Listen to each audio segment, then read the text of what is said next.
자, 우리가 치열한 영적 싸움을 싸우고 있는데 영적 싸움에서 우리가 승리하느냐 승리하지 못하느냐 무엇에 관건이 있습니까? 어떻게 할 때 우리가 승리할 수 있습니까? 다른 것이 아닙니다. 하나님의 말씀에 순종할 때 우리가 승리할 수 있는 것이죠. 자, 그런데 우리 예수 믿는 사람들이 신앙생활을 하면서 가장 어려워하는 것 중에 하나가 또 바로 이 순종입니다. 주님께서 말씀하실 때는 고개를 끄덕입니다. 아멘 합니다. 은혜 받았다고 합니다. 정작 그러나 그 말씀을 삶 가운데 적용하려고 하다 보면 주저할 때가 많은 것이 현실이라는 거죠. 왜냐하면 여러 가지 염려함과 어려움 때문에 그것을 딱 만나게 되면 우리가 주저할 때가 많다라는 겁니다. 그러나 주님은 성경 전체에서 지속적으로 말씀하고 있습니다. 하나님의 백성들에게 있어서 가장 기초적인 생활 양식이 뭐다? 바로 순종이다 라고 말씀하고 있습니다. 그리고 순종하는 것도 단지 그냥 고개를 끄덕이는 수준을 뛰어넘어서 삶 가운데 말씀하시면 말씀하신 그대로 순종하는 것이 중요하다라고 합니다. 자, 그리고 예수님이 이 땅에 오셔서 이것을 친히 보여주셨거든요. 주님께서 행하신 모든 것들이 어떤 것이었습니까?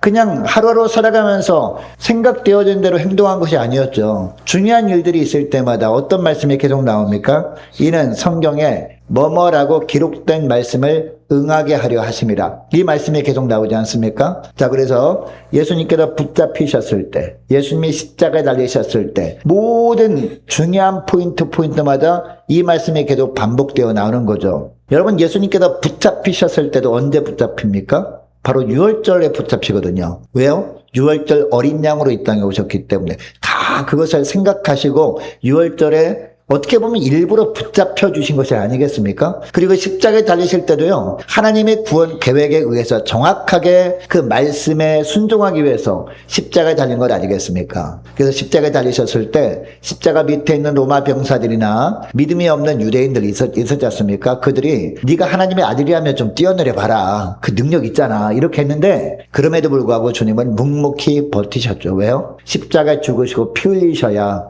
우리를 구원하실 수 있기 때문에, 우리 죄를 사해 주실 수 있기 때문에 바로 그렇게 하신 거죠. 이것을 통해서 주님이 제자인가 제자가 아니냐는 말씀에 순종하느냐 순종하지 않느냐 라는 것에 있음을 예수님께서 친히 본을 보여주신 겁니다. 여러분, 오늘 보면은요, 주님께서 산상수훈을 마무리하는 맨 마지막 부분이거든요. 산상수훈이 이 마태복음 5장부터 나오지 않습니까? 팔복부터 시작해서 산상수훈이 쭉 5장, 6장, 7장 나오는데 7장 맨 마지막 부분이 바로 이 말씀이에요. 자, 그래서 이 모든 말씀에 순종할 것을 권면하기 위해서 저 오늘 본문의 말씀을 하는 겁니다. 자, 그런데 주님께서 이토록 순종에 더 강조하는 이유가 뭘까요? 순종이라고 하는 열매를 볼 때 우리가 주님의 제자라는 것이 세상에 드러나기 때문이다 라는 겁니다. 자, 그래서 우리가 읽은 본문 직전에 보면 어떤 말씀합니까? 열매로 알리라 라는 말씀 하잖아요. 열매로 알리라. 무슨 얘기예요? 이 나무가 어떤 나무인지 무엇을 보고 알아요? 열매를 보면 안다. 이 말씀을 하는 겁니다. 나무 모양만 잎사귀만 보면 이 나무가 어떤 나무 아닐까라고 우리가 짐작할 수 있지만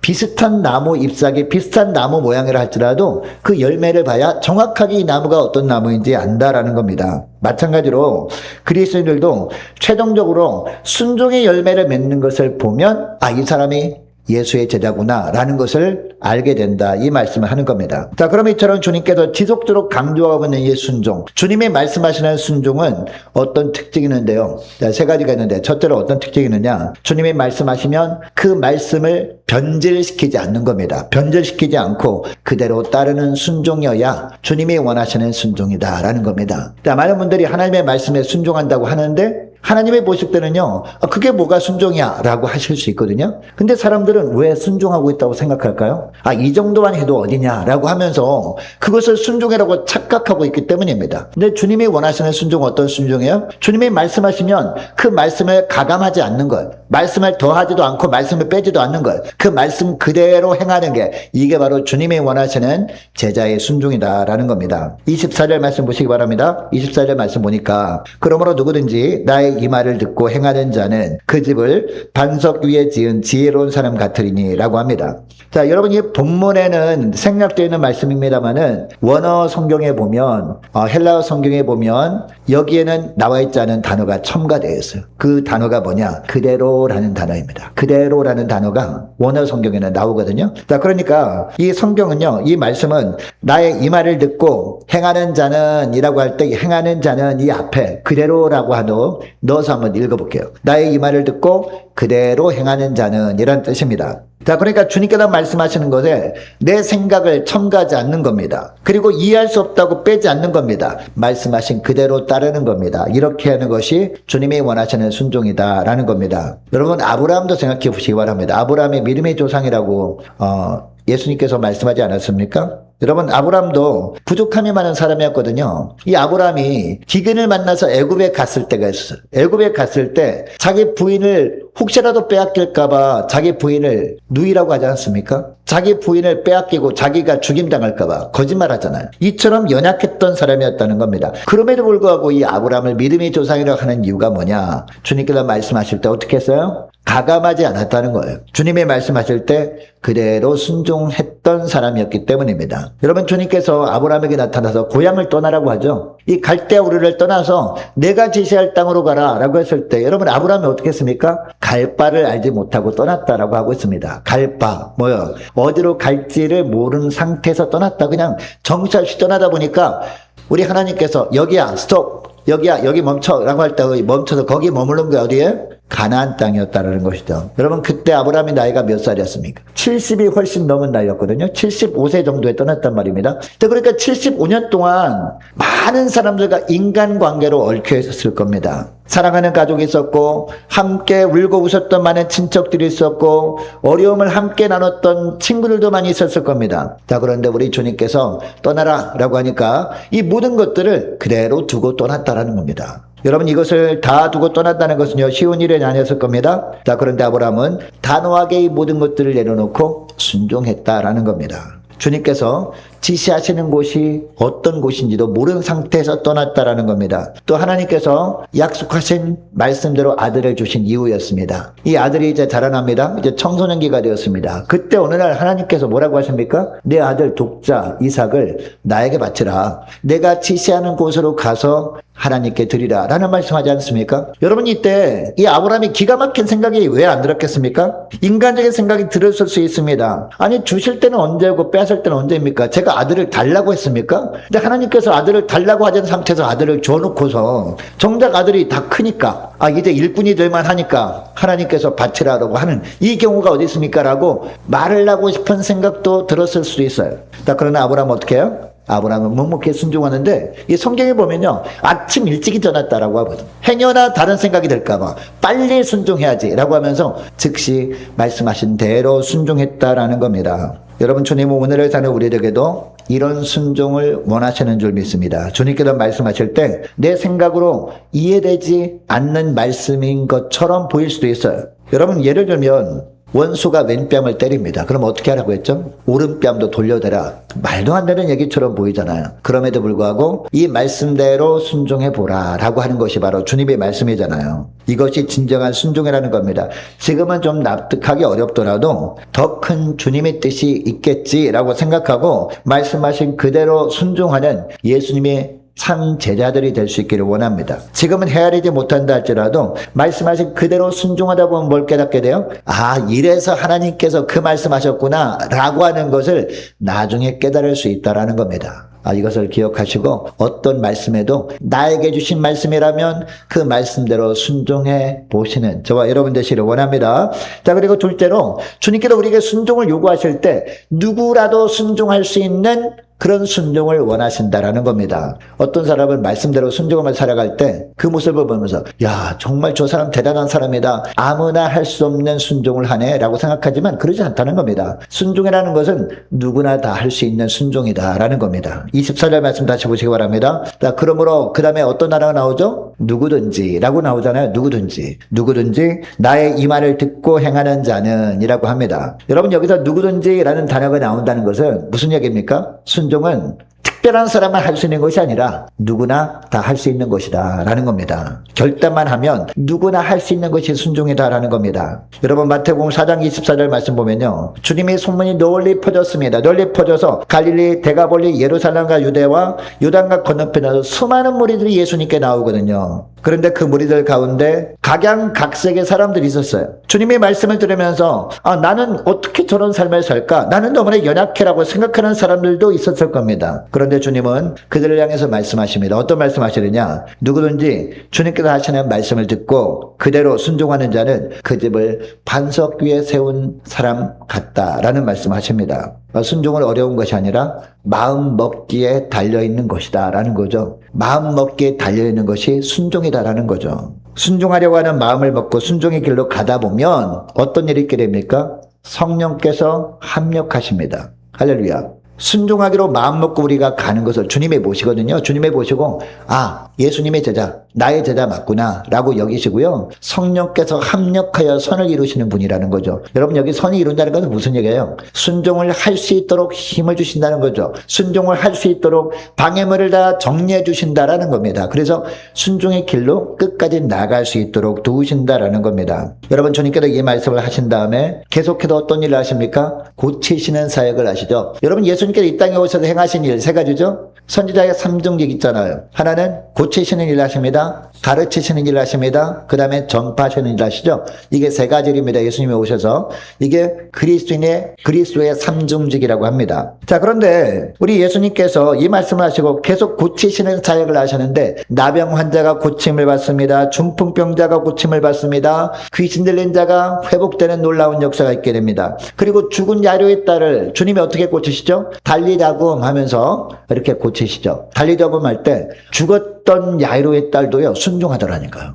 그 말도 안 되는 거죠. 우리가 볼 때는. 그러네? 죽었던 야이로의 딸도 달리다금 하는 예수님의 말씀을 들은 거예요. 듣고 나서 순종해서 벌떡 일어난 놀라운 역사를 보이고 있는데 죽은 야이로의 딸도 그러는데 너희들은 얼마나 더 순종해야 되겠느냐 이 말씀을 하시는 것 아니겠습니까? 여러분 이때 주님께서 이런 놀라운 일을 행하신 근거가 있습니다. 근거가 뭐냐? 수고하고 무거운 짐진 자들아 다 내게로 오라 라고 이 하신 주님의 말씀에 순종해서 이 사람들이 주님께 나왔기 때문에 주님은 사람들에게 놀라운 회복의 은총을 베풀어 주신 줄 믿으시기 바랍니다. 자, 그러니까 순종의 근거라는 겁니다. 주님께 순종할 때 병마에서 회복됩니다. 주님께 순종할 때 막혔던 길이 뚫리는 거죠. 할렐루야. 여러분 출애굽기 14장 말씀 볼까요? 출애굽기 14장 말씀 보면 이스라엘 백성들이 홍해를 건너는 장면이 나오는데 여러분 홍해를 건너기 전에 어떤 일이 있었어요? 하나님께서 모세에게 이상한 말씀을 하시거든요. 이제 홍해가 앞에 가로막혔습니다. 뒤에는 애국군대가 쫓아오고 있어요. 양쪽에는 높은 절벽이 가로막혀 있습니다. 이제 완전 도관에 든 쥐가 되었습니다. 이때 하나님께서 모세에게 뭐라고 하십니까? 너는 손에 든 지팡이를 하늘 높이 들라라고 하죠. 기도하라라고 하죠. 근데 어떡합니까? 또 우리 생각에는 아니 지팡이를 높이 든다고 어떻게 세상이 변할까? 전혀 이해가 되지 않습니다. 그런데 모세는 순종합니다. 순종하고 지팡이를 높이 들고 기도했더니 어떤 일이 벌어져요? 저 멀리서 갑자기 바람이 생깁니다. 바람이 점점 강해집니다. 바람이 계속해서 불어옵니다. 더 강해집니다. 바람이 계속 불어오니까 바다를 향해서 막 불어오니까 어떤 일이 벌어졌어요? 바다가 쫙 갈라져가지고 길이 생긴 거죠. 할렐루야. 이게 바로 순종의 능력입니다. 여러분 기도원도 생각해 보시기 바랍니다. 기도원 처음에 얼마나 의심 많았던 사람이었습니까? 얼마나 겁먹은 사람이었습니까? 미디안의 군대가 쳐들어올까봐 숨었던 그런 사람 아니었습니까? 그리고 하나님께서 자신을 통해서 이스라엘을 구원하겠다라는 말씀을 들었어요. 이 말씀을 들었는데 그때 어떤 모습을 보입니까? 의심하면서 이 양털로 증거를 보여달라고 하잖아요. 양털 시험 아닙니까? 그 유명한 양털 시험. 이런 기도원이 300명의 군사로 해변에 모래처럼 수많은 미디안 연합군을 물리치게 되잖아요. 300명의 용사를 가지고. 그 원인이 뭐였습니까? 그 이유가 뭐였습니까? 자신의 생각을 철저히 내려놓은 거예요. 양털 시험까지 하나님께서 그냥 다 용인해 주고 이 기도원이 원하는 대로 해줬어요. 그것을 보면서 순종만 하면 되는구나라고 순종하지 않았습니까? 자, 그래서 300명의 기도원 용사를 데리고 가잖아요. 그랬을 때 하나님께서 놀라운 역사로 승리케 해주셨죠. 해변의 모래 같은 미디안 군사들을 하나님께서 물리쳐 주신 겁니다. 여러분 모세와 기도원이 주의 말씀에 순종해서 행한 것은 어떻게 보면 그렇게 대단한 것은 아니었습니다. 그냥 순종한 겁니다. 순종했더니 하나님이 해주신 겁니다. 할렐루야. 모세가 순종했더니 하나님께서 바람을 일으키시고 하나님께서 홍해를 갈라주셨어요. 기도원이 순종했더니 하나님께서 기도원과 함께 하시고 친히 싸워주시잖아요. 여러분 그때 기도원이 준비해갔던 무기들이 뭐였어요? 무기 같아 보이지도 않았던 것들이었잖아요. 뭐를 준비했죠? 항아리, 그리고 나팔, 그리고 뭐예요?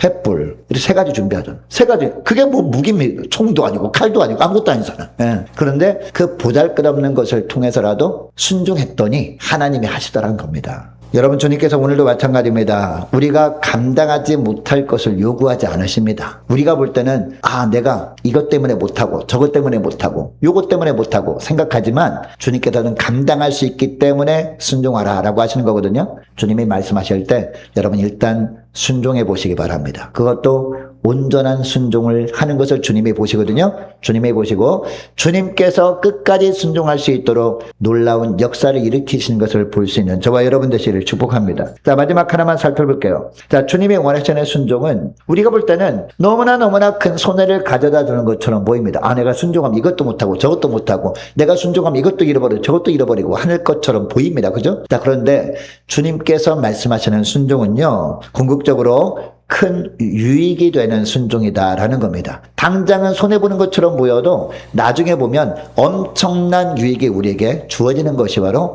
주님이 원하시는 순종이다라는 겁니다. 자, 오늘 본문 말씀 또 보시기 바랍니다. 자, 말씀 그대로 순종하는 사람을 어떤 자라고 표현합니까? 반석 위에 집을 지은 사람이라고 표현합니다. 또한 말씀 그대로 순종하지 않은 사람을 뭐라고 표현합니까? 모래 위에 집을 지은 사람이라고 표현합니다. 자, 한 장소에요. 한쪽에는 모래 위에 막 집을 짓는 사람이 있습니다. 또 한쪽에는 반석 위에 집을 짓는 사람이 있다고 가정하고 주님이 이 말씀을 하시는데, 여러분, 반석은 어떤 겁니까? 굉장히 단단하고 굉장히 드넓은 그런 바위가 하나인데, 돌멩이 하나인데 엄청 평평한 돌이에요. 그리고 엄청 단단한 그런 바위 같은 돌이라는 거죠. 그리고 본문에 나오는 모래는 뭡니까? 우리가 생각하는 그런 모래가 아니에요. 모래 흙을 말합니다. 겉으로 볼 때는 단단한 것처럼 보여요. 처음에 볼 때는. 그러나 손으로 이렇게 딱딱해 보면 금방 이렇게 파지고 하는, 예전에 제가 그 튀르키예 성지순례 다녀오지 않았습니까? 거기에 갑바도기아에 보면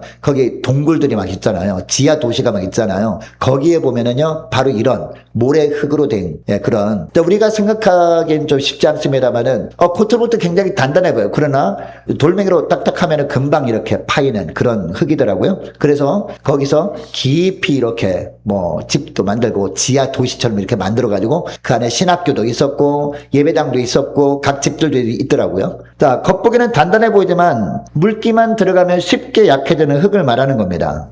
당시 대부분의 팔레스타인의 흙이 바로 이런 종류의 흙이었습니다. 사실 어떻게 보면 반석하고 모래, 비교조차 안 되는 것처럼 보입니다. 자, 그런데 여러분, 이 반석 위에 집을 짓는다고 생각해 보시기 바랍니다. 요즘에 기계로 뚫으니까 금방 뚫잖아요. 이 반석 위에 구멍 뚫을 때도 그냥 전동 이 드릴로가 드르륵 뚫으면 금방 뚫리잖아요. 그죠? 쇠도 뚫는데 바위야 금방 뚫어버리죠. 오늘날 같은 경우는. 자, 그러나 그 당시에는요, 이런 기계도 없을 때 아니었습니까? 자, 그래서 일일이 수작업을 해야 되기 때문에 굉장히 시간이 많이 걸리겠죠. 정으로 막 쪼개기도 하고 힘들어서 쉬었다가 또 하고 굉장히 힘들었을 겁니다. 시간도 오래 걸리는 일이었을 겁니다. 여러분, 일반 돌을 깎는 것도 쉬운 일이 아닙니다. 자, 그런데 반석 위에 집을 짓기 위해서 기초공사를 하는 것은요, 어떻게 보면 상상하기도 힘들 정도로 어렵고 오래 걸리는 일입니다. 자, 주님은 오늘 본문에서 주님의 말씀에 순종하는 삶을 이 반석 위에 집을 짓는 것으로 비유하는 이유가 뭘까요? 순종함으로 말미암아 열매를 보는 일이 쉬운 일은 아니고 오래 걸리는 일일 수 있다는 겁니다. 처음에는 어렵고 힘들 수 있다는 겁니다. 자, 그리고 순종하지 않는 삶을 모래 위에 집을 짓는 것처럼 사람들에게는 쉬워 보이기 때문에, 여러분, 이 순종하지 않는 삶을 대부분이 살아간다는 거죠. 왜? 쉬워 보이기 때문에. 그리고 이처럼 하나님 보시기에 불순종하는 삶을 살면서 교회를 그냥 다니는 것이나 아니면 순종하는 사람이나 그냥 겉으로 볼 때는 별로 차이도 안 나. 똑같이 교회를 다니고 똑같이 기도하고 똑같이 말씀도 듣고 똑같이 찬양도 좋아하고 이렇게 살아간다는 거죠.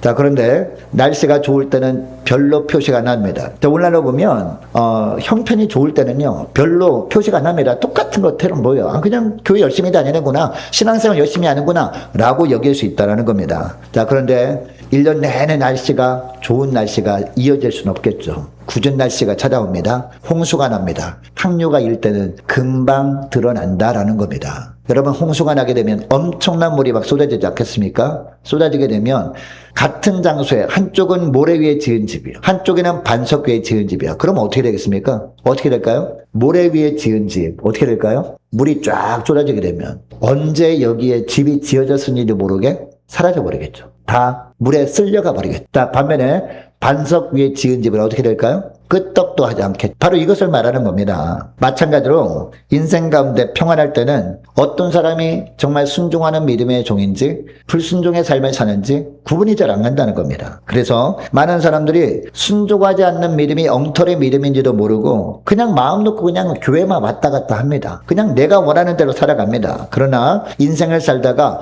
홍수 같은 위기를 만났을 때 어떻게 됩니까? 우리의 믿음의 터전이 무엇인지 명확하게 드러나게 된다라는 겁니다. 불순종 위에 신앙생활하는 사람도 평소에는 그 불순종의 모습을 쉽게 알아볼 수 없지만 위기 상황이 되면 그 기초는 적나라하게 드러나게 된다라는 겁니다. 여러분 이것을 주님께서 보시길 원하셔서 간혹 가다가 저와 여러분의 삶 가운데 고난이라는 홍수를 내려보내시는 거거든요. 어려움을 주시는 거거든요. 어려움이 딱 닥쳐보면 그 사람의 믿음의 근거가 무엇인가? 불순종의 믿음의 근거인가? 순종의 믿음의 근거인가? 그것이 명확하게 드러나기 때문에 간혹 가다가 저와 여러분의 삶 가운데 어려움을 주실 때가 있다는 거죠. 그러니까 여러분 우리 삶 가운데 어떤 고난과 시련과 역경이 있을 때 하나님께 하나님 사랑이 하나님이시라면서 왜 나에게 이런 어려움을 주십니까? 할 것이 없습니다. 오히려 어떻게 됩니까? 하나님 감사합니다. 이런 고난을 통해서 순종이라는 믿음의 터 위에 제가 살고 있다는 것을 드러나게 하심을 감사합니다. 오히려 감사해야 될 줄로 믿습니다. 여러분 이제 말씀을 맺길 원하는데요. 여러분은 어떠한 믿음의 터 위에 세워져 있습니까? 모래 위에 세워진 것처럼 불순종의 터 위에 여러분의 믿음의 집이 세워졌습니까? 아니면 반석 위에 집을 짓는 것처럼 순종이라는 터 위에 여러분의 믿음의 집이 지어졌습니까? 오늘 본문을 통해서 다시 한번 주님이 원하시는 예수님의 제자의 삶이란 순종의 터 위에 믿음의 집을 짓는 것이구나 라는 것을 기억하시고요. 오늘부터 믿음으로 순종의 길을 걸어가시는 저와 여러분 되시기를 원합니다. 그리고 순종은 누구나 다 할 수 있는 순종을 우리가 허락하신다 라는 것을 기억하시고 믿음으로 순종의 길로 나감으로 그것을 주님이 보시고 주님께서 끝까지 순종의 길을 걸어갈 수 있도록 우리를 어떻게 놀랍게 도우시는지 보며 하나님께 영광 돌리는 저와 여러분 되시기를 축복합니다. 기도하겠습니다. 하나님 아버지 감사합니다. 오늘 마태복음 산상수훈 마지막 부분의 말씀을 통해서 주님이 원하시는 순종은 주님께서 어떤 말씀을 하시더라도 그 말씀을 변질시키지 않고 말씀대로 행하는 순종임을 깨닫게 하심을 감사드립니다. 또한 주님께서 저들에게 순종을 원하실 때 저들의 순종하기로 마음만 먹고 순종의 길로 나아가기만 하면 성령께서 합력하심으로 성령의 능력을 덧입혀 주셔서 성령의 능력으로 끝까지 순종할 수 있도록 하시기에 누구나 감당할 수 있는 순종을 원하심도 알게 하심을 감사드립니다. 또한 처음에 불순종하는 것이 순종하는 삶보다 희생이 적은 것처럼 보이지 훗날 고난의 홍수가 임할 때 불순종의 터 위에 세운 믿음은 무너져 내려버리지만 순종의 터 위에 세운 믿음은 흔들리지 않게 된다는 것을 알았사오니 주여 흔들리지 않는 그런 믿음 가지고 끝까지 주님께서 말씀하시면 말씀하신 대로 순종의 길로만 걸어가는 복된 저희를 다 되게 하여 주옵소서. 감사드리오며 우리 주 예수 그리스도의 이름으로 기도드리옵나이다. 아멘.